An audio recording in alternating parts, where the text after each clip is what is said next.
வணக்கம். ஜூலை 26, 2025க்கான முக்கிய நடப்பு நிகழ்வுகள் இதோ.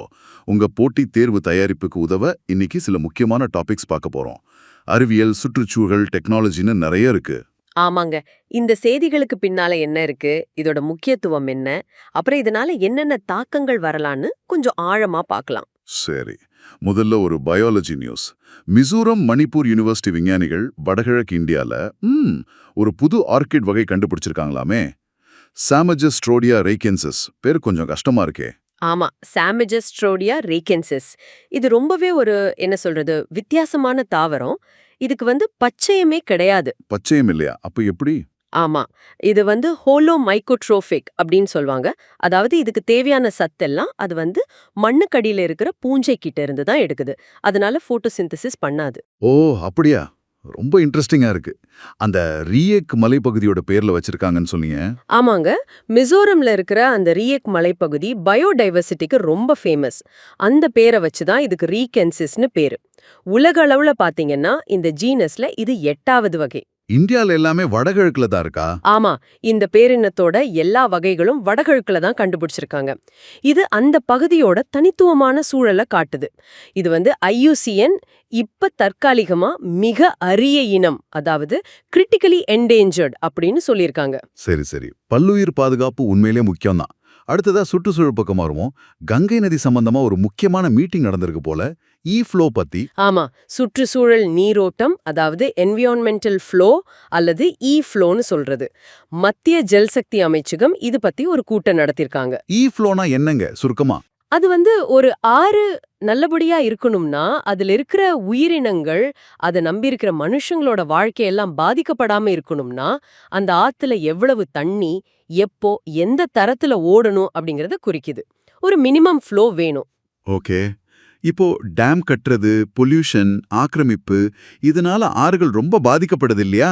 ஆமா, அதனால தான் இந்த மாதிரி ஒரு மினிமம் ஃப்ளோவை உறுதி பண்ணணும்னு பாக்குறாங்க.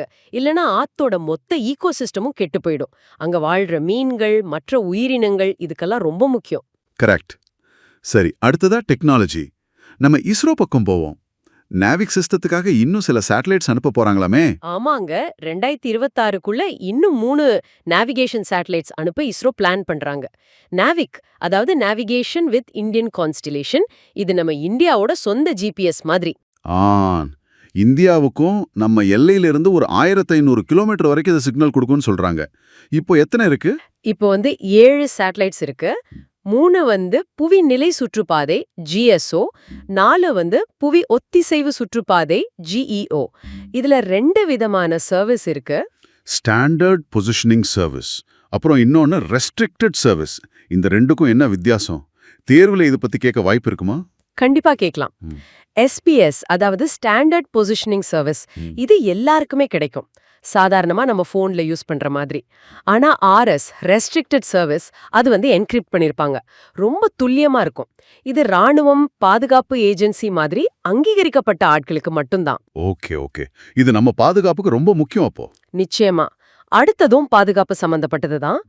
DRDO ஒரு புது ஏவுகணைய டெஸ்ட் பண்ணிருக்காங்க. ஆளில்லா விமானத்திலிருந்து ஏவுறது ULPGM-V3. அதான் பால்வியமா, ஆளில்லா விமானம்னா ட்ரோன்ல இருந்தா?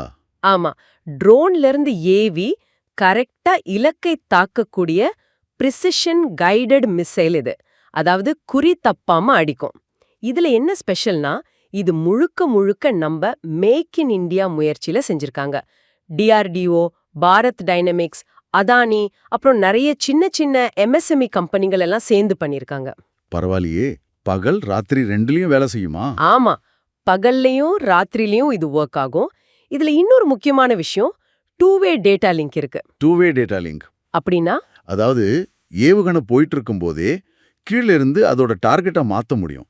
தேவைப்பட்டா வேற இலக்குக்கும் அனுப்பலாம். ஆஹா, இது ரொம்ப யூஸ்ஃபுல்லா இருக்குமே. எடை கம்மியா? ஆமா, வெறும் 12.5 கிலோ தான். அதனால சின்ன ட்ரோன்ல கூட ஈஸியா பொருத்த முடியும். பகல்ல ஒரு 4 கிலோமீட்டர், ராத்திரில 2.5 கிலோமீட்டர் வரைக்கும் போய் கரெக்டா தாக்கும். அருமை. சரி, கடைசியா பொருளாதாரம் பக்கம் ஒரு நியமனம். தேசிய நிதி அறிக்கை ஆணையம் NFARக்கு புது தலைவர் வந்திருக்காரு இல்லையா? ஆமாங்க, CBDTயோட முதன்மை தலைவர் நிதின் குப்தா தான் NFRAவோட புது சேர்மன். NFRA பத்தி நீங்க தெரிஞ்சுக்கணும்.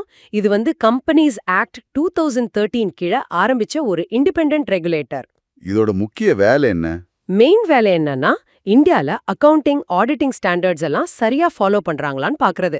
கம்பெனிகளோட ஃபினான்ஷியல் ரிப்போர்ட்ஸ் எல்லாம் உண்மையா, வெளிப்படையா, தரமா இருக்கணும்னு உறுதி பண்றது. இதுக்கு சிவில் கோர்ட் அளவுக்கு பவர் இருக்குன்னு சொல்றாங்களே. ஆமா, அதுதான் இதுல ரொம்ப முக்கியம். முறைகேடுகள் நடந்தா விசாரிக்கிறதுக்கு, தப்பு செஞ்ச ஆடிட்டர்ஸ், கம்பெனிகள் மேல நடவடிக்கை எடுக்க, பெரிய ஃபைன் போடுறதுக்கெல்லாம் NFRAக்கு அதிகாரம் இருக்கு. சிவில் கோர்ட் மாதிரி. அப்போ ஃபினான்ஷியல் டிசிப்ளினுக்கு இது ரொம்ப முக்கியம்.